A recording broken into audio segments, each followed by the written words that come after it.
ধীরে ধীরে নতুন চেহারায় মাথা তুলে দাঁড়াচ্ছে ডলুগাঁও দ্বাদশ শ্রেণী বিদ্যালয়। অত্যাধুনিক পরিকাঠামো নিয়ে নতুন ভবন সহ অত্যাধুনিক অডিটোরিয়ামের কাজ চলছে দ্রুত গতিতে।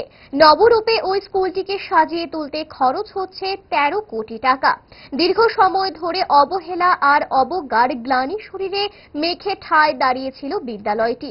অবশেষে মন্ত্রী সুধাংশু দাসের ঐকান্তিক প্রয়াসে নবকলেবরে সেজে উঠছে ডলুগাঁও দ্বাদশ শ্রেণী বিদ্যালয়ের নতুন ভবন সহ অত্যাধুনিক অডিটোরিয়াম। কেমন চলছে নির্মাণ কাজ? এবার সেই নির্মাণ কাজ চাক্ষুষ করতে পরিদর্শনে আসেন মন্ত্রী সুধাংশু দাস। ঘুরে দেখেন নির্মাণ স্থল।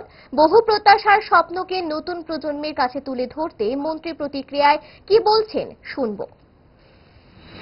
ডলুগাঁও দ্বাদশ শ্রেণী বিদ্যালয় যে স্কুল আমার নিজের স্কুল, আমি একসময় স্কুল থেকে পড়াশোনা করেছি। গত 25 বছরের বামপন্থীদের শাসনে এই স্কুলের অবস্থা অত্যন্ত জরাজীর্ণ অবস্থায় ছিল।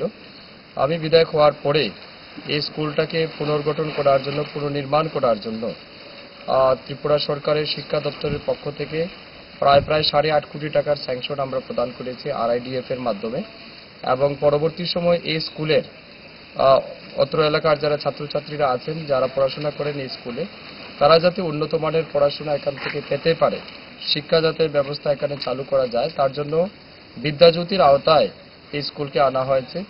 আমাদের গত 5 বছরে আমাদের যে সরকার ছিল, সেই সরকারের সময়ই এই স্কুলটাকে প্রথমে আমি ইংলিশ মিডিয়াম স্কুল বানাই, পরবর্তী সময় বিদ্যাজ্যোতিতে এটাকে যুক্ত করা হয়। এবং বিদ্যাজ্যোতিতে যুক্ত করার পর আরও প্রায় 3 কোটি টাকার মতো আমরা বরাদ্দ পেয়েছি এই স্কুলের নির্মাণের জন্য।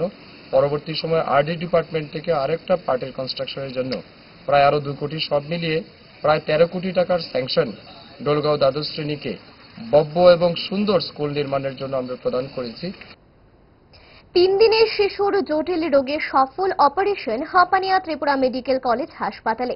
এই জটিল অপারেশনে আবারও সাড়া ফেললেন এই হাসপাতালের শিশু বিশেষজ্ঞ ডাক্তার অনিরুদ্ধ বসাক। গ্যাস, অম্বল, গলা বুক জ্বালা ও পেটের অন্যান্য সমস্যার থেকে সুরক্ষিত থাকতে ব্যবহার করুন গ্যাসনল। অরিও ফার্মা, 5 দশক ধরে মানুষের ভরসা।